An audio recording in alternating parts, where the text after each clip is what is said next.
Welcome, everyone. My name is Mark Joyner, and a counselor at Kaleo Counseling Center. And thank you, Todd, for opening this space, creating this time. And this is our second session together as far as talking about grieve well to live well. And Kaleo is a general practice. We see all kinds of clients for different things. But Greg will tell you a little bit more, but specializes in grief. What Will Felt is kind of his mentor, if you will. And so,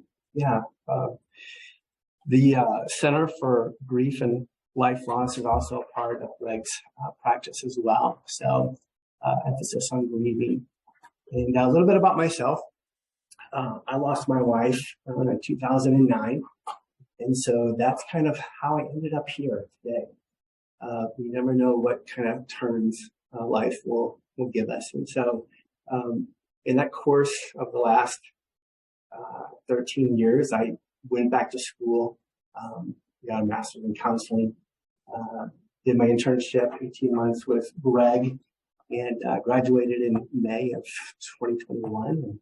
And he begged me to stay on with him. I said, okay.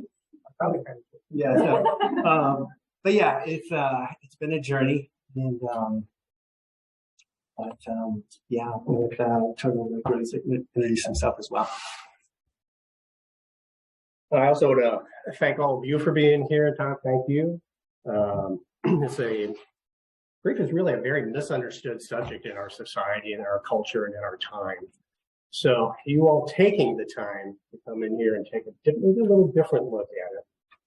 Let me say out of the bottom of my heart, thank you. That's how we change. That's how we change culture. That's how we change society. I am a licensed professional counselor in the state of Missouri. One of the co-founders of Kaleo, which Mark already said is kind of like a general. We see all kinds of stuff. But my specialty is in grief, not just because I had this great, desire. In kind of a way, it was foisted upon me because I had a son who died.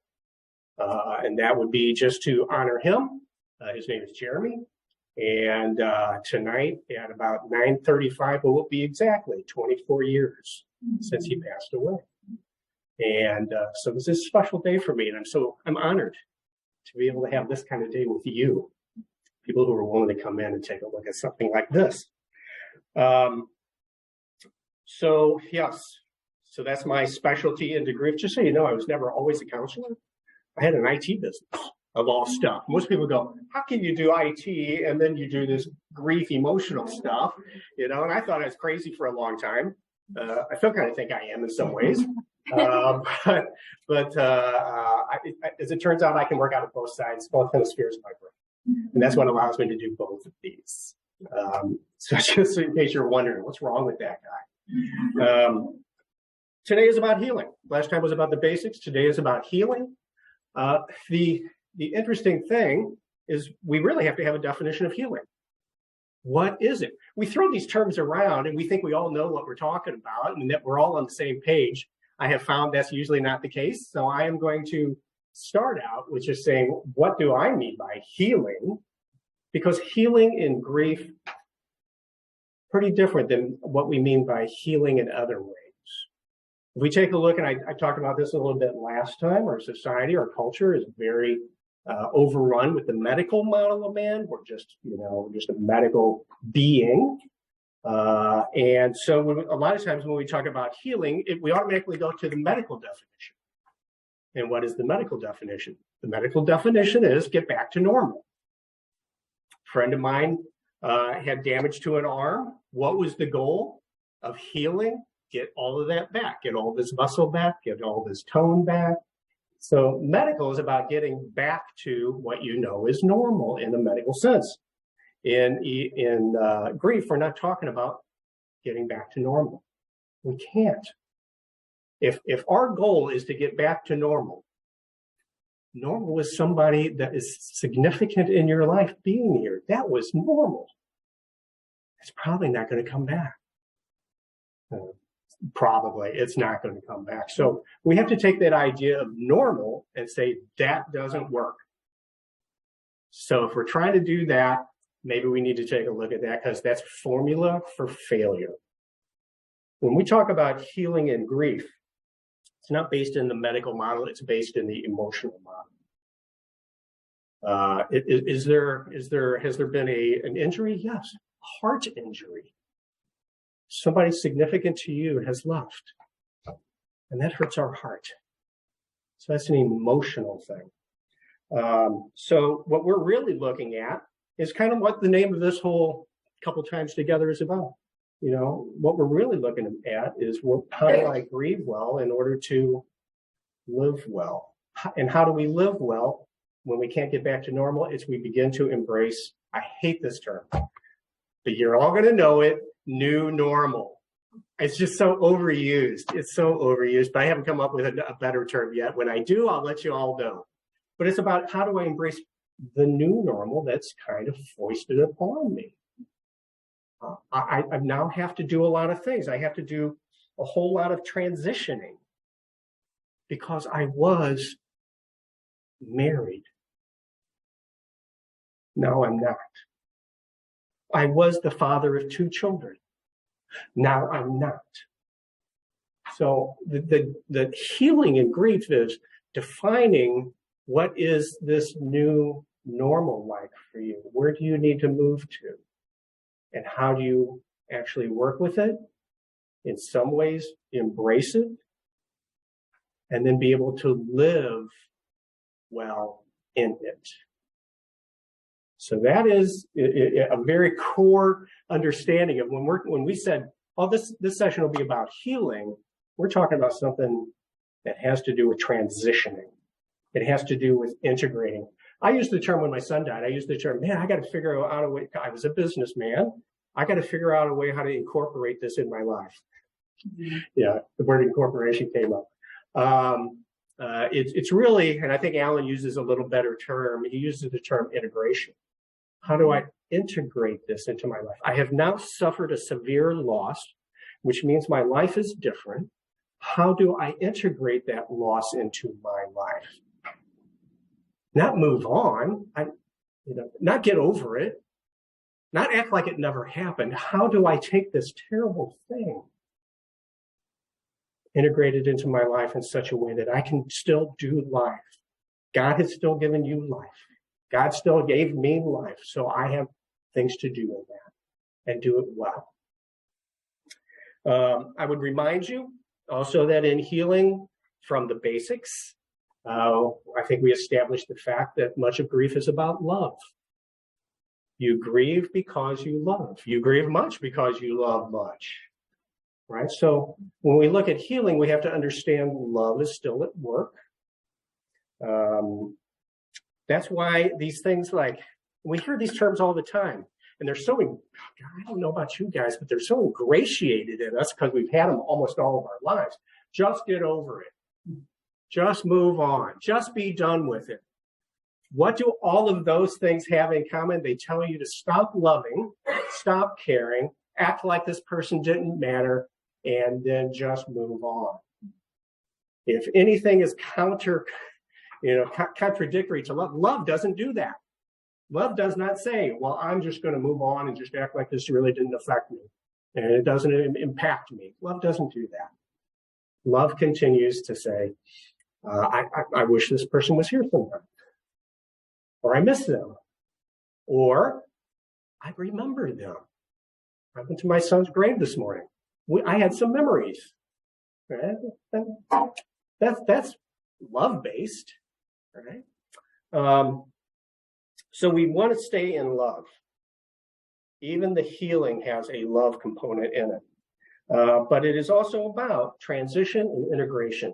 Elizabeth Kubler-Ross, who wrote she's the one that wrote the book that has the 5 stages of grief, and everybody hung on to it and went, oh, there's 5 stages, and oh, isn't that neat? Now it's nice and neat, linear. If I do denial, anger, bargaining, depression, acceptance, it's all over, and I'm fine, and now we get to move on. That's what came out of that. And Elizabeth Kubler-Ross even toward her end of her life said, I wish I'd never used the term stages, number one, because it's not about stages, it's about dimensions. Many things show up besides just 5 stages. It's not linear, it's not neat, it's very messy. But her ending, when she used the term stage, acceptance. Acceptance was not about, okay, I guess it's all right now. I got to tell you, 24 years later, it's still not all right that my son's gone. All right? But what she did mean was that acceptance is making peace or coming to terms with the very thing you wish had never been here. I'll say that again. I think it bears repeating.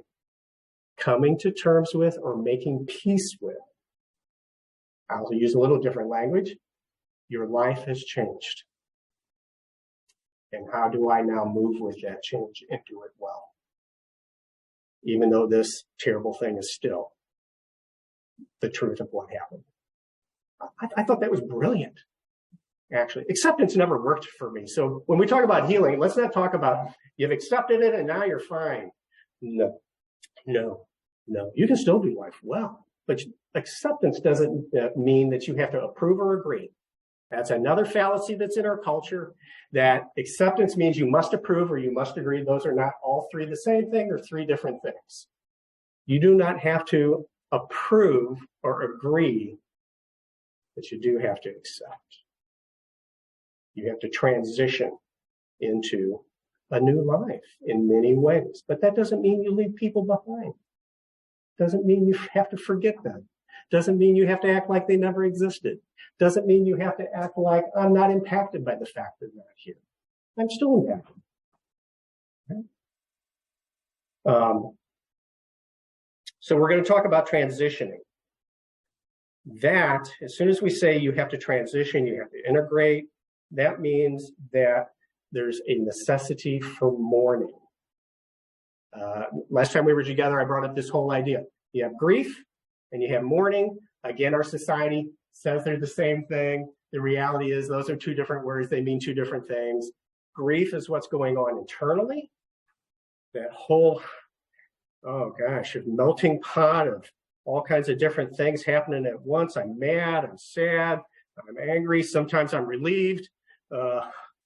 It's just a mess. That's grief, and that's happening internally. Mourning is giving what's inside outward expression. That, the classic example is tears. Quite often, crying. It's an outward expression. For some people, it's anger. I had a couple, I won't share you the details because I'm so embarrassed. I had a couple anger outbursts.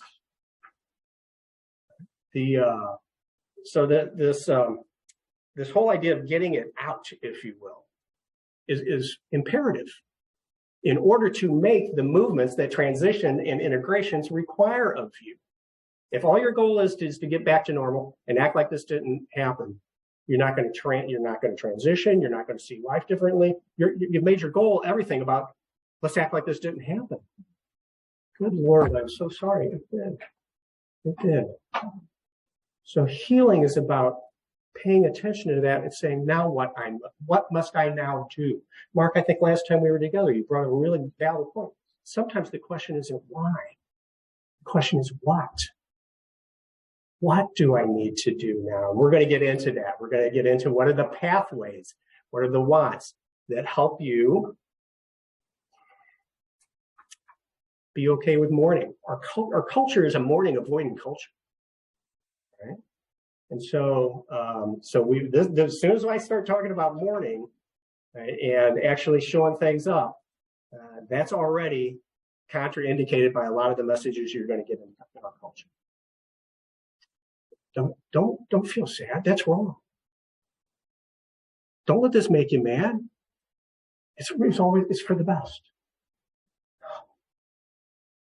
For you, the survivors, for me, the survivor, for Mark, the survivor. This mourning becomes essential. Mourning statistically and through research shows this. People who grieve and mourn will transition. People who grieve and then don't give it any room for expression wind up either transitioning in such an incredibly slower pace, or here comes the terrible word, get stuck. The true story, the person who had a life-size picture of her son on the ceiling over her bed was not mourning real well. She was trying to get everything back, and she was stuck. She wasn't able to move. So our agent for movement when we're grieving is mourning. So we're going to pay attention to that. We also, this also flies in the face of what I call the John Wayne philosophy. Some of you laugh. That's right. You already know exactly what I'm talking about, right? You watch John Wayne movies, terrible things happen. He goes, well, we just got to pull up our boots and let's move on. We're going to act like this never happened. All right. That's John Wayne philosophy. It's all over the place. Does not work when it comes to grief. That is almost a guarantee of, well, welcome to being stuck, because you're going to spend the rest of your life fighting against it, because grief doesn't give up. It will continue to say, I need expression. I need movement. So we mourn. Mourning is giving grief. This is one expert, I guess I could call him, that I was talking to about this. He said, it's really about giving grief its due. Grief is asking for something. Grief is asking for you to be, I use the term congruent, because I don't like the term authentic, because it's another one that's way overused in our culture, right? So please, at times, be the same on the outside as you are on the inside. When you do that, you're now in accord with yourself. And when you're in accord with yourself, you are more apt to be open to move. I'm going to use the term the mask. Does that make sense to everybody? If you're grieving on the inside, but you're like, oh, I'm fine. How you doing? Well, I'm fine. Right? That's a mask we put on. And sometimes we have to do that. I mean, please hear me. I'm not saying, congruence means you have to be congruent at all times, in all ways, with all people. We're going to talk about that in a minute. No, if you never take off the mask, you're living in what we call dissonance. You're continually fighting with yourself. Grief saying, this is sad. Maybe I need to have a sad expression, whatever that sad expression is for you. But if you continually deny that, you're going to spend all your time fighting against grief and what grief is asking you to do. It uses a lot of energy, and we're going to get into that too. So when we're talking about mourning, we're talking about being congruent. All right, I'll say it, being authentic. that works. Because congruency opens you up to movement. And movement is what you need to do in order to transition and to integrate. You have to be able to move. If you want to stay in the same place, nothing's going to happen. No changes are going to take place. And integration and transition means change is afoot. So healing is about managing the change and how we do that through mourning. I will tell you this much. You have to be, number one, that now we're going to start talking about some pathways to mourning, things to be aware of to help mourning, to have that happen. One of the things you have to be aware of is you're going to have a lot less energy. If you are trying to figure out, what does this mean? What do I need to do now? How am I supposed to be different? Every time somebody asks me, well, how many kids do you have? I have to go, okay, what do I tell them? Do I tell them I've got one? Or do I tell them I've got two? When all things that would have just been normal things all of a sudden require a whole lot of mental energy to figure out, what am I doing with this? That requires a lot of energy. We wake up every morning with a certain amount of energy. Prior to your loss, you had this much energy, you would wake up, you'd have breakfast, you'd have some coffee, so maybe it would scoop up a little bit.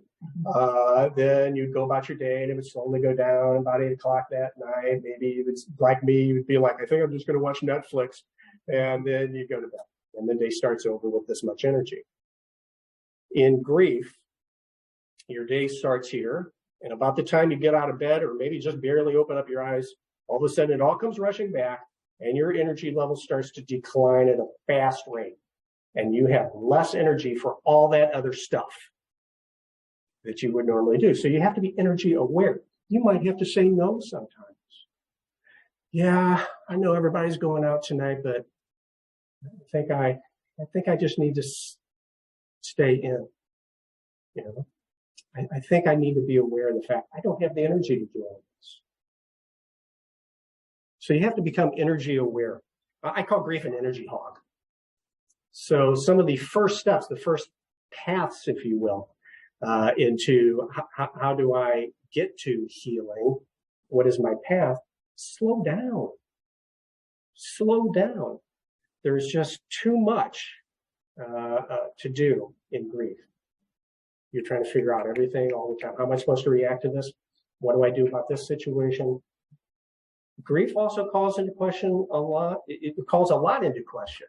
So you're, in some ways, you're trying to figure out so many other things, and we're going to come into some of them, I think. We're going to talk about the needs of mourning. What does mourning need? So slow down. Be aware that other people won't want you to slow down. I just was talking to a woman this week, her oldest grandchild, which grabs my heart. I have 11 grandchildren. Oh my gosh. You know, her oldest grandchild died. Now this child was 36. All right. So he'd been around a long time. Good friends came up to her and said, well, it's been 2 months. Shouldn't you be over it by now? Now, they're trying to help. They're trying to be caring. They don't want to see her hurting. But she needs to do her mourning. What they were inviting her to do was put on that mask. And so she comes to me and goes, I don't think I can do that. I go, well, God love you. You can't. Make sure you've got places where you can take off that mask. Maybe you know some things now. Maybe you need to put on your mask from time to time. But you need places where you can be congruent, because this is going to take you a while. You now have to figure out how to do life and what life is about, different than what it's been for the last 36 years. And that doesn't come 2 months later. And you need to do some mourning. And it's all about slowing down. I do have three rules when I work with people. But I think before that, Mark, did you want to say anything about slowing down? I'm good? I just want to make sure I'm not taking all the time here. I have 3 rules when I work with people. When they come to see me and we're talking about, okay, how are we going to, they don't come to see me to stay the same. They're like, I need to know what healing is. I need to know how long this is going to last. I need to know what do I do out there? How do I get out there? How do I get over this? So they're talking about healing, maybe not using those terms. So I tell them, well, okay, all right, we can get there. I believe we can. In most cases, we can get to healing. If your definition of healing, is about integrating the loss, and most people will agree with that. That makes sense, Well, I think we can get there. Here's the 3 rules. Rule 1, you have to be kind to yourself. When I talk about, you're not going to have much energy, so you might have to say no once in a while. Maybe to even things that you'd really like to do, you might have to say no. I'm not going to do that right now because I don't have the energy. So be kind to yourself. That's one kindness. There's many kinds of ways to be kind to yourself. And most of us are terrible at being kind to ourselves. What's the old expression? We're typically our own worst enemies, right? We beat ourselves up. We do all kinds of terrible things. We'd never do it to anybody else, but we do it to ourselves. So then we maybe have to work a little bit on, well, what is that to be kind to yourself, right? And that's a slow process. You're going to hear this word slow over and over. I'll say it slow even. Slow process. Right? To figure out, I've spent my whole life not being kind to myself. How do I be kind to myself right now? Because that's going to be one of my steps in my path toward integration and change. I've got to be kind to myself. I might do some things right and do some things probably that didn't work real well. I certainly did. All right, I'll give you this example. I was a 3-pack-a-day smoker, and I decided, anniversary of my son's death, if I use that term, first one, I'll quit smoking. So, dumbest thing I ever did. Here I have an emotional wreck, and I'm thinking, I'm just going to quit smoking today. No, I had to do that later. So you're going to make mistakes. It's okay. Be kind to yourself. You're going places you've never gone before. If you went to another city and somehow turned on the wrong street to get to your destination, would you beat yourself up? Oh, I should have known better. Even though I don't know anything about this city, I don't know what the streets are like. I don't even know what the signage means. I've been in places like that, and I'm driving on the wrong side of the road. You're going to make some mistakes. Be kind. Be kind to yourself. And that is so hard for most of us. That is why my rule number 2 is pay attention to rule number 1. We've got to really emphasize that. Be kind to yourself. Rule 3, very practical thing, breathe. Just breathe. Just breathe. Remind yourself that you are still alive. And because you are still alive, change is always possible. And because you're still alive, there's things for you yet to do. And you'll get there. Just breathe right now. Don't expect so much out of yourself. And this is what happens, unfortunately. Like the woman I was talking about, shouldn't he be over this now? It's been 2 months since her grandson died. People say stuff like that. What do? We start going, oh, maybe they're right. Maybe I'm supposed to be over them so right now. No, you're not. You're supposed to take your time, figure out what this means. How are you going to do life? What do you want life to look like in the face of your grandson's dying? Slow down. Be kind to yourself. Breathe. Those are my 3 rules. People usually say, I think I can do that. I'm not good at being kind to myself, and neither was I. But I'll take a look at that, and we can work on that. I think I can breathe. I'm like, thank you very much. And that's always very helpful if you're breathing when you come in here. All right. So if you think we can start taking a look at that, then we can do lots of good work toward the path, being on the path of healing, of integrating that loss into your life in such a way that you can still do life well.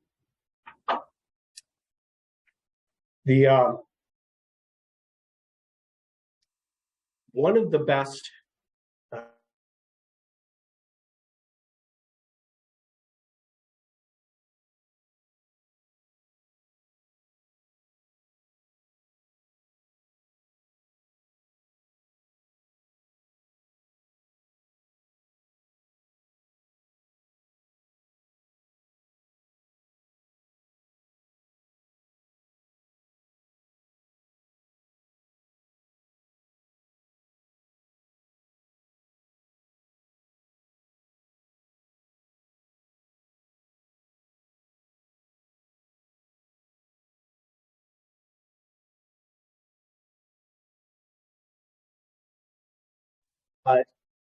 these are themes. The details might be different for different people.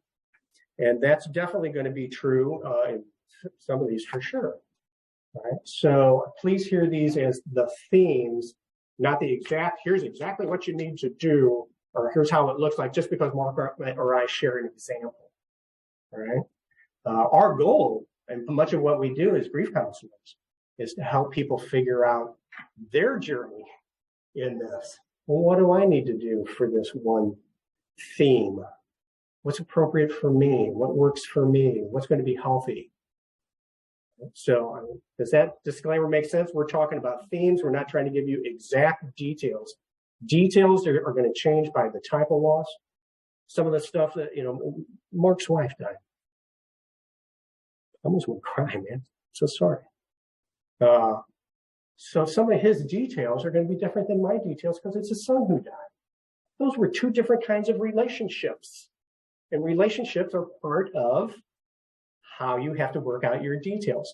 Who you are is going to be different. If you're a guy or a gal, you are 2 different species, kind of. You might have some difference in the details. I can guarantee you, I spent a lot of time in a lot of different denominations. I can guarantee you, Protestantism, Protestant, is different than Catholic in some of the details. I guarantee you that's going to happen. I'm watching it happen all the time. Because what? We grow up with certain influences in our life, and those influences are going to now show up in the details. So you have to make lots of room for everybody to maybe have different details. The real question is, are you taking care of the themes in this 6 needs of mourning? So, Mark, I will ask you. You might have to take a look at that. Yeah.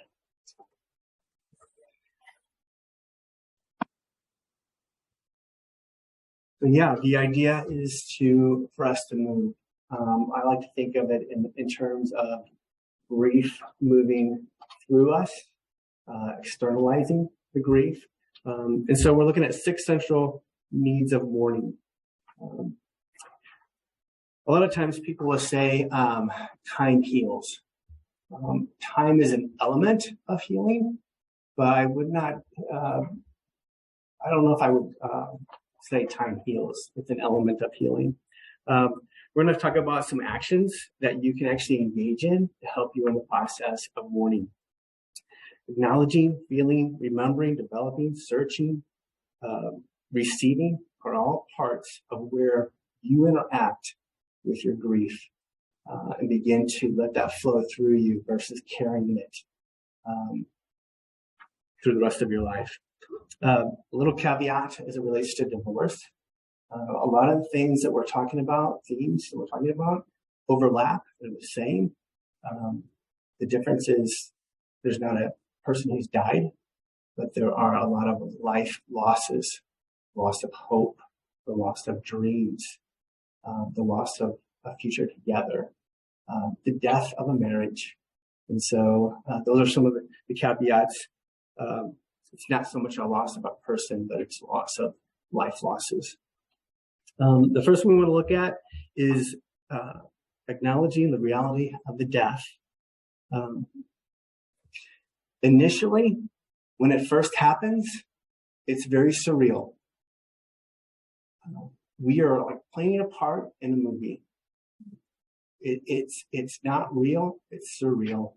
We're anticipating that we're going to wake up from a bad dream. We cannot comprehend what has happened. And so it takes a while. That first week, several weeks, is a blur. The person is in execution mode, contacting people, new responsibilities, looking for documents, you name it. It's all there, and trying to make arrangements in scheduling. It's only when things begin to slow down that you can take in what actually happened and begin to acknowledge the death, the loss of your loved one. And so it's a process. It's not a switch, but it's a process. It's a slowing down. I also have clients that will come to me and they'll say, Mark, I feel like I'm going crazy. And I look at them and I say, you're not going crazy. You are not going crazy. There's a part of us that wants to deny what happened. And what happens is we hear a door open. We hear a garage door. And it triggers something in us that's very familiar. And our heart jumps. Cognitively, we know, but our heart yearns. And so there's that process of accepting over time. This is natural. This is grief. This is what it means to be human. There's triggers that will want us to go back into the past. Acknowledgement is not only the death of your loved one, but it's also the things that you shared together. Hopes, dreams, vacations, plans, retirement. It's going to look different. Those are losses. Acknowledging those losses is what it means to be able to to fully comprehend the reality of all it touches.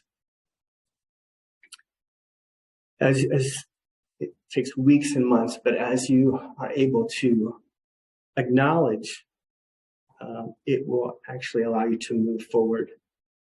Trauma is overused in our society.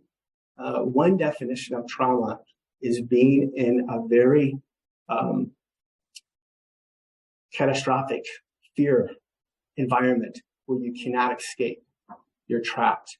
That's where trauma happens. And this has a sense of that because you cannot escape from your reality. The reality of the loss of a loved one. You can't change it. You can't control it. So it has a sense of trauma to it. Acknowledging the reality of the death begins the process of moving forward. We've talked about pain, allowing yourself to feel the pain of the loss. Last time we were together, we talked about trying to reframe that. That means that loss, that pain, actually represents something very sacred. It represents a relationship that meant something very significant. But that doesn't mean the pain is still not sharp and acute. The pain is still there. We still have to bear the pain.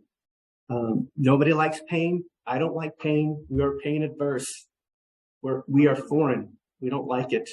But not allowing the pain sets us up for later on depression, anxiety, other things that will come out if we continue to hold on to that. One definition of the word bereaved actually means to be torn apart. To be torn apart. We spend our married lives learning how to become one flesh. We learn how to cohabitate, communicate, appreciate, love unconditionally, and along the way, we become one. We become intertwined and woven together. It happens. And so when that person passes, there is a tearing apart. There is a ripping apart of one. And I can almost compare it to being like an amputee. How do you live with only part of yourself? How does one live with only just half of themselves? The process of mourning is a mixture of grief work and also surrendering. Surrendering. It's a journey into the unknown. Sometimes people will call it the wilderness. Surrendering is living in the mystery and the vulnerability of not knowing. This is uncomfortable and it's very foreign. Not knowing can be associated with something that is wrong. If you don't know, something's wrong. We want to know. We want to know the answers. And in this process of mourning, we don't have the answers. We don't. There's unknowns in this wilderness. We seek comfort. We want to know. We want control, and we don't have it. And this is a wilderness. Pain is uncomfortable, not only for us, but for those around us. Greg said it. They're expecting us to get over it. And so that's even painful. There's a place in our grief that we turn inward, and that only us can know the depth of our pain. That's a lonely place. We can share it, and we are encouraged to share it, to have other people bear witness. But in the end, nobody else can experience the pain that you are experiencing. It's a lonely place. Here are some symptoms of pain and suffering. It's basically found in 5 different domains. One is physical, emotional, cognitive, social, and spiritual. We've talked a lot about the physical here last time we're together. Grief work is work. It's work. Can't overemphasize that. I felt for the first couple of months like I was wearing a lead overcoat. If you've ever gone and had X-rays, they lay out a lead something on you. It's heavy. It felt like I was wearing a lead overcoat. It was just tiring, heavy. Sleep evades us. It's hard. It's hard to find sleep. And that too contributes to our bodies being tired. And some of this, talked about awareness, some of this is knowing how, being aware of that so you can put up boundaries. It was probably about 7 or 8 months after my wife passed, and a former manager of mine had called me and asked me if I wanted to take a new position. It was a promotion, it was a great opportunity. I said, well, let me think about it. I thought about it for about a week, and I had to say no. And he was surprised, and I was too. And he said, tell me why. I have to tell the people why. And I told him, I said, this grief is taking more out of me than I expected. And this is like 7 or 8 months past the passing. And I was still not in a good place. And so just knowing this, being conscious of it, helps you to put up some boundaries. Another part of this is emotional. If you were an emotional person before, you're going to be even more emotional. When we lose someone very close to us, we become very raw, very sensitive. It can be very easily, become short. Little things can agitate us, can become angry, or just very raw. And there's a part of all of us as humans, we want to attach. We want to attach to people. We want to feel safe with people. And so we have to just be aware that we're wanting to attach very easily. And so that's why a lot of counselors, pastors, leaders will say, don't make any major decisions the first year. Because we'll talk about this cognitively, you're overloaded. Cognitively, you're overloaded, trying to comprehend all that's happening. And so it's easy for us to make decisions emotionally versus thinking, making cognitive decisions.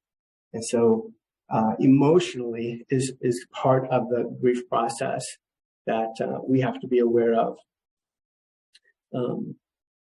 But it passes. It passes over time. The cognitive part, talking about being hard on yourself, you're going to be forgetful. You're overloaded. And so being compassionate to yourself is just being aware that you're going to forget things. That's okay. It's kind of it's expected as a griever.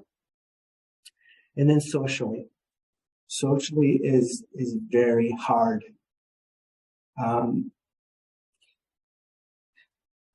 Many people don't know how to relate to you now, and so they don't know what to say, and so they avoid. So they might not call; they don't know what to say, and so you find a little bit of isolation.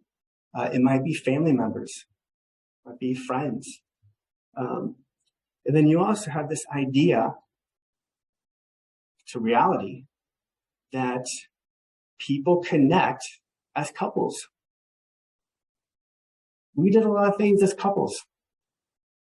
And now you might not be getting invited to certain events. And that's harsh. That's hard. That's painful. It feels like we're being rejected. It's like a slap in the face. I didn't ask for this, and now I'm not being invited. When I am invited, I'm like a third wheel. I see the couples together. I see them bonding and connecting. And it's another slap in the face. I'm alone. And so even the social idea of being with friends hurts. It can be very lonely.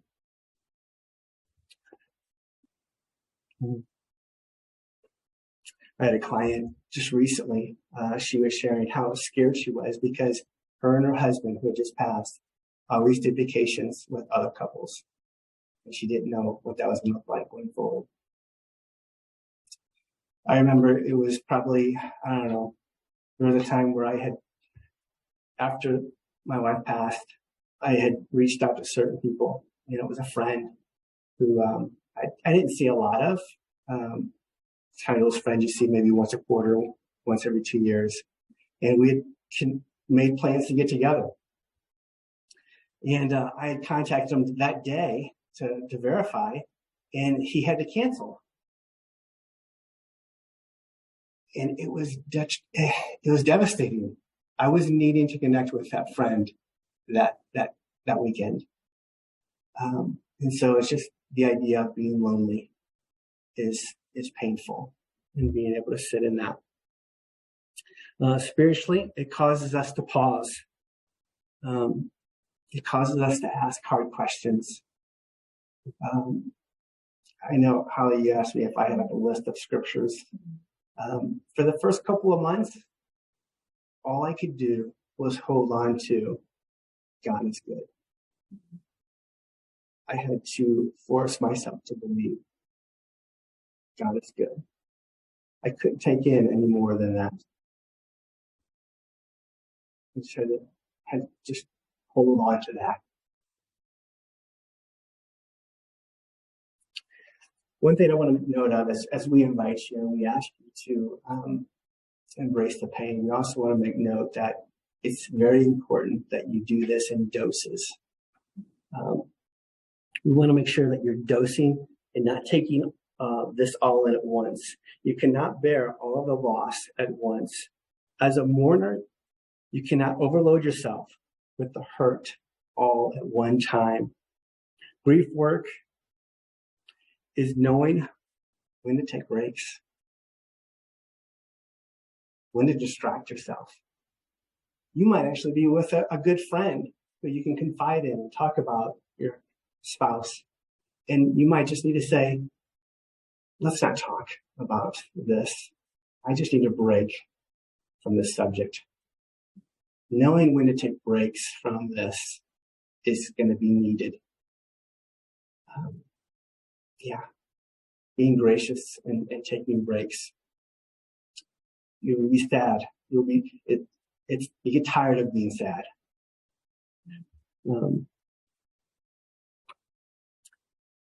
Allow yourself to take breaks. You're just getting over heart surgery. Things of the heart take time. We want to dose the pain, but not deny it. Another need for mourning is remembering the person who died or the dream that died. There's this tension of trying to move forward, but also not wanting to forget the past. How do we do that? How do we move forward? An important part of moving forward is taking our memories with us. We have to take our memories with us. Part of keeping memories alive is telling stories. Storytelling is going to be huge in part of your grieving process. And you might have to actually educate your friends and family that talking about the one who passed is actually a good thing. A lot of people will be afraid that they're going to bring up negative or sad emotions. Well, we actually want to talk about them. For the most part, that's been my experience. It keeps them alive. When we talk about them, we talk about the memories, it keeps that person alive in our hearts. And so we don't want to avoid conversations, but we want to keep those stories flowing. Memories keep the person alive in our hearts. They bear witness and honor those who have passed. Do you remember? Fill it in. Other ways of remembering might be setting out pictures during special events. So there's the storytelling, but there's also the doing. My daughter got married a year and a half ago, and she had a table at the wedding and at the reception designated for her mother. A bunch of pictures. And so she was honoring her mom. How can you honor? What are some ways? Maybe it's a plate set out for Thanksgiving representing the loved one. What's it for you? Maybe it's taking off work or doing something special on their birthday, on the anniversary of their passing. Maybe it's buying yourself flowers on your anniversary, something special. A way to remember actively doing something that, again, lets the grief flow through and out, where people can see, acknowledge, and engage, letting it flow through you. These are some of the ways that you move through grief. I also just want to make note, too, that not all marriages are ideal. Not all memories are good.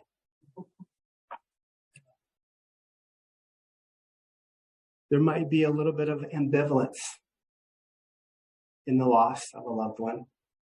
There might be some relief. There's sadness. There's also some relief. The mixed bag.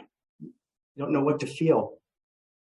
And can I say that those feelings need to be processed? You don't want to carry those either. Those emotions, feelings, stories need to be processed with someone who can be trusted, can be safe, confidant. But you don't want to carry those either. They need to be processed as well. Some of the bad memories. Remembering the past makes us hope for a future. The end of a relationship. Telling of stories makes it easier to shift from a relationship of presence to a relationship of memory. Transitioning from a relationship of presence to a relationship of memory. Taking our memories with us. That person had an effect on who we are today. We have been influenced and impacted by that person. And remembering them is how we transition from presence to memory. Another hard thing that is a process, and it's a slow process, is this idea of developing a new sense of identity. Our identity of self-perception comes in part from the relationships that we have with one another. Our spouse is kind of like a mirror. We see ourselves through our spouse. How does that work? Well, who was your spouse to you?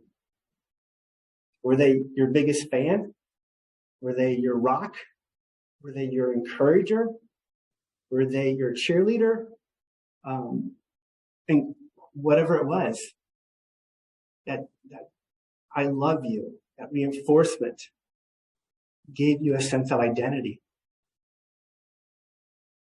When that person's taken away, that reinforcement's not there. That rock's not there.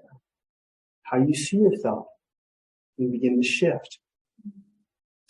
And so there's a little bit of a reorienting that has to take place, because the person who had such a huge impact on you on a daily basis is taken away. Who am I? Who am I now? I'm no longer a husband, or I should say, what is the word I'm looking for?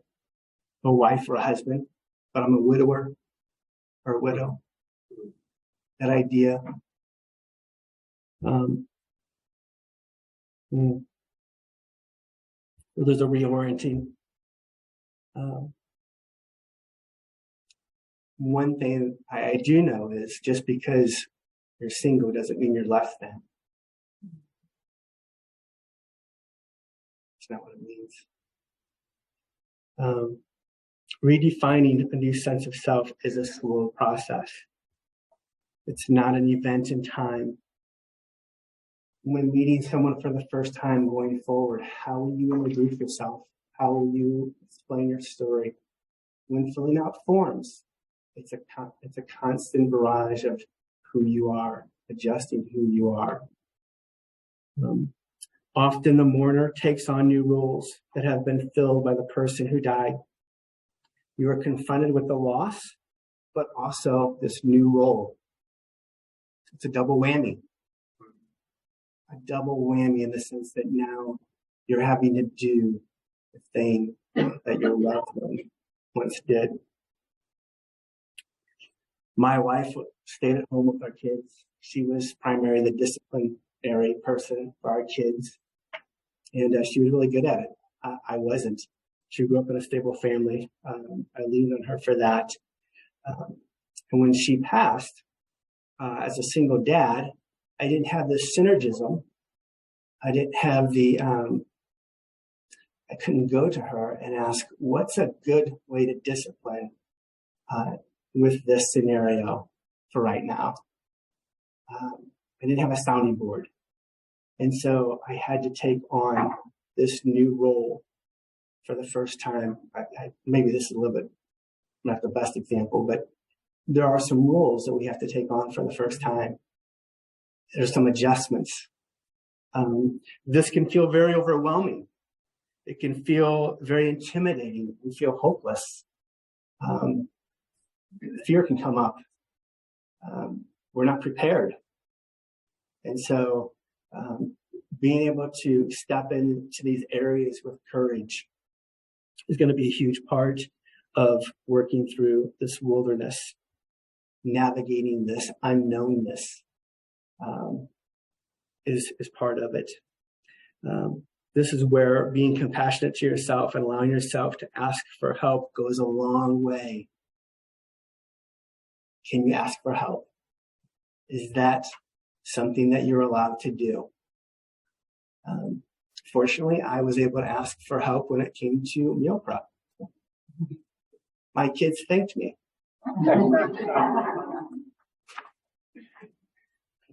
You might have a strong pull to want to stay in this old self, but the idea is to move, to be curiously courageous, to move into this new identity of discovering where it's going to take you, to move forward slowly and gently. There's also the search for meaning. It is not uncommon for those who are grieving to lose hope. It's a very dark place. Hope takes a huge hit when it comes to the grief process. Sometimes we need somebody else to hold our hope for us. We need somebody else to be there for us, to walk us through, because things can look very dark. And so to ask hard questions, to entertain hard questions is part of the process of working through this. You need answers. It's okay to ask questions. What is my purpose in life? Allowing yourself to explore.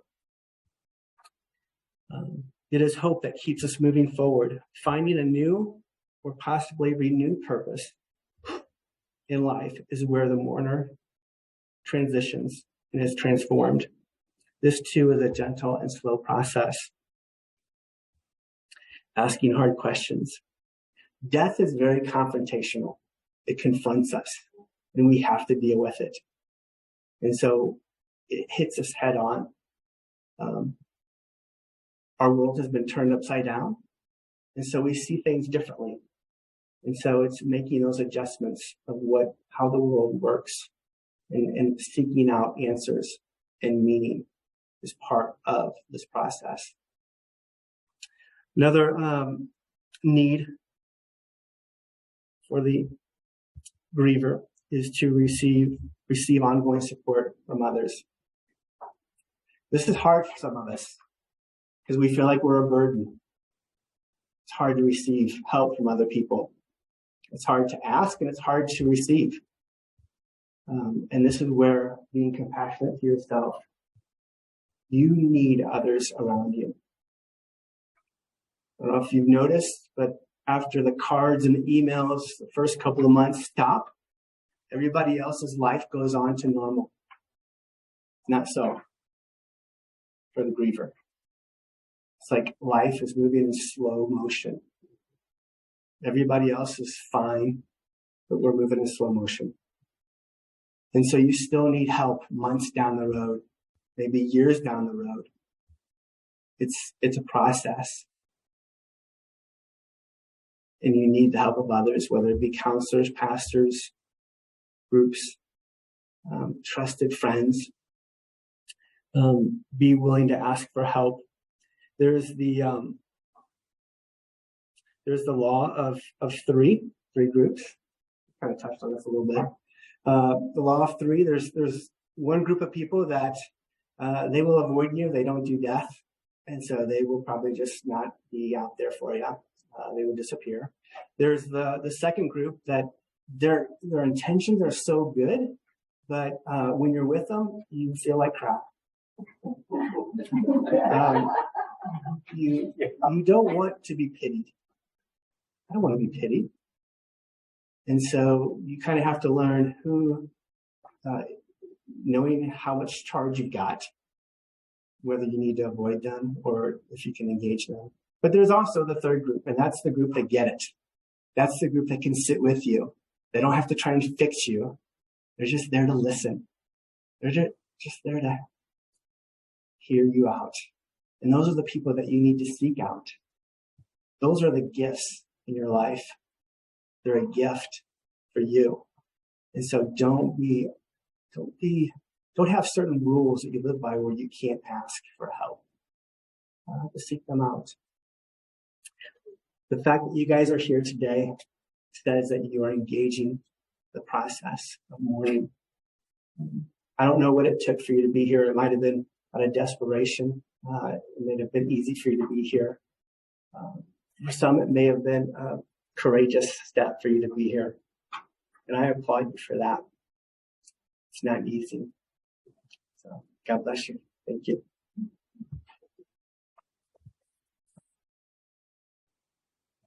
Thank you, Mark. Well, if nothing else, I think you're beginning to see grief is a big subject. It's huge, and you are part of a big subject. And it's okay to take lots of time with it as you can. I liked the dosing thing. That's very real, by the way. But continue then to be a mourner besides being just a griever.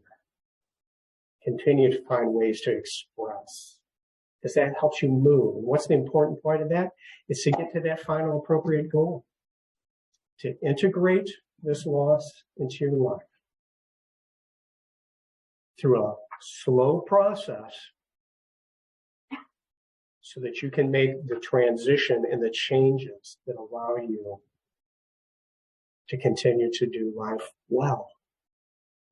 So our prayer, our hope, our encouragement to you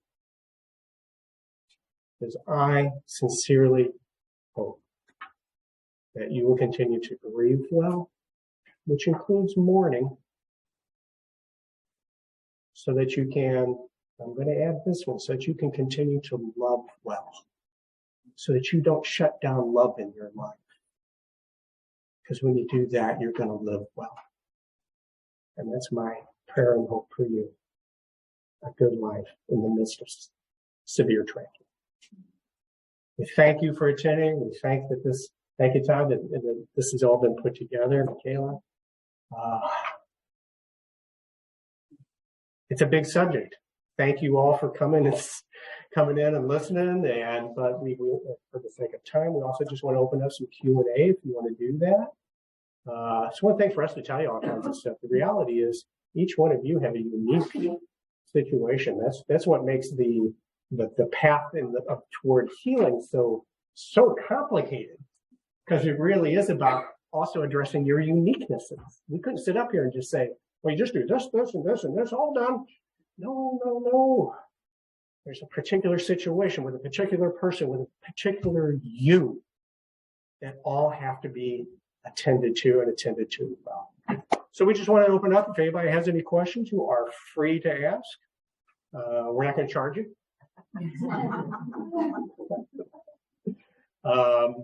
So floor is open for anybody who wants to do something.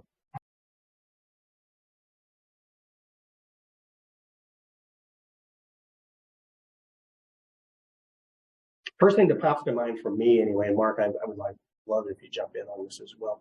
First thing that pops to mind for me is those are all of the things that are the ones that, stuff like that, what we're almost ashamed of.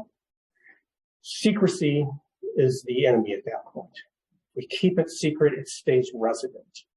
If we look at that law of thirds and we know who is it that is really a supportive person in my life, who is it that gets it, who can I actually verbalize this to that, there's times I'm just glad they're not here because it was a drain on me. That in and of itself is almost cathartic because now somebody else knows and somebody else says, yeah, I get that. That's just a part of you being human. Nobody's expecting you to be superhuman. You're just human. And so we find that when that happens, and it happens in, as Mark said, in the presence of another person, we need others. We begin to experience release from that. Okay. Maybe now somebody else knows and they don't think I'm the most terrible person in the world. They actually get it. So that would be the first thing that, pops into mind for me. Know who it is that you can have that kind of relationship with, that they fall into that category of people that are supportive to you. I'll be bluntly honest with you. Many times that's Mark or I. They can come in, they can talk to us, and we get it. To that level. Okay. So Mark, did you have? Just something real quick. I think sometimes we confuse honor and truth to be the same. And so there's a distinction. We can honor our loved one, but there's also truth. And so we can honor them, but also telling the truth to someone who you can trust, because there is truth in what you're saying. There is truth that took a lot of energy.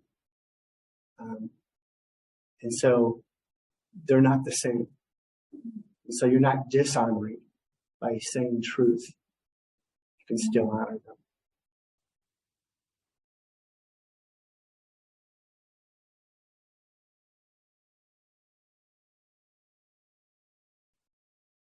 So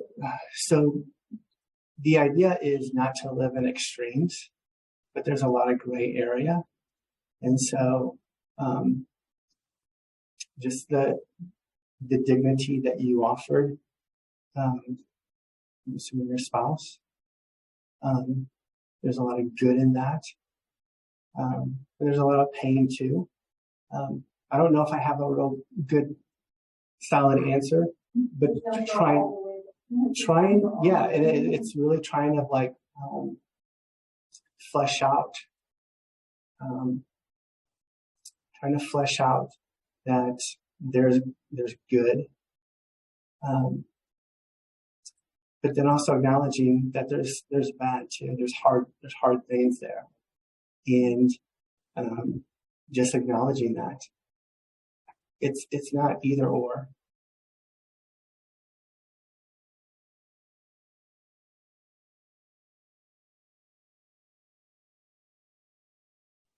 Yeah, absolutely. So this is an incredibly interesting conversation because I went through some of that same stuff. I had to reframe, to use a clinical term. I had to rethink about, and here's where I landed.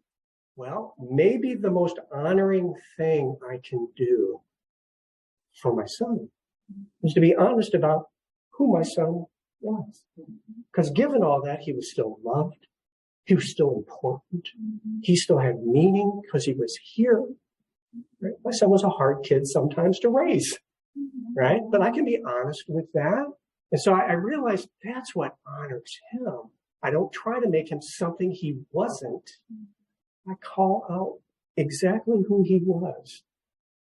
And even given all of that, the both and, he was lovable, he was loving, he was kind, and sometimes he wasn't.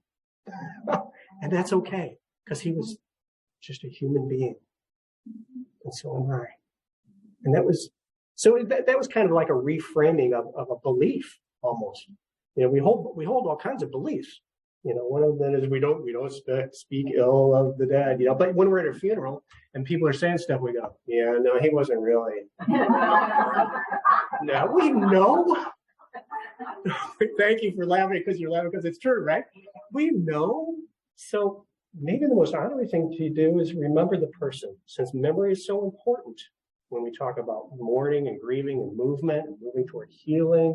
Memory is so important. Let's remember the whole story, because that's who the person was. And maybe that honors them when we can say, here's the whole story. Does that make sense? Okay. Thank you.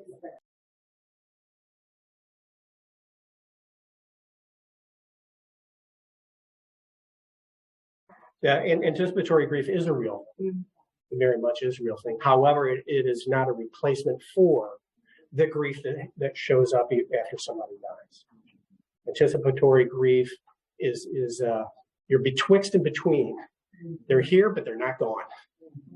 But I know they're going to be gone. And so I start all of a sudden having some of these same similar experiences, what we call dimensions, you know, maybe some anxiety. I think about it. I go, wait a minute, they're not going to be there for this and that, right? So we start having a lot of similar experiences, but grief is still going to be grief when it shows up. What can you do? Well, I will give you a quick example. Almost contrary example. I went to Sequoia National Park with my daughter, and my daughter, who calls me good old dad, she can drop the old, but she keeps going there.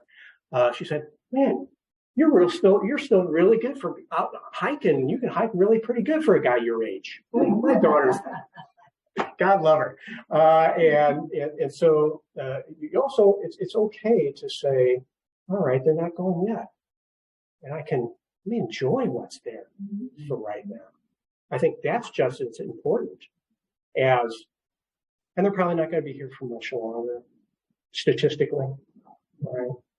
And go ahead and embrace that. Mark used the expression, it's a both and thing, not an either or. I think if you kind of address it from both and, that gives you an opportunity to explore what is some of this anticipatory without it being the whole story.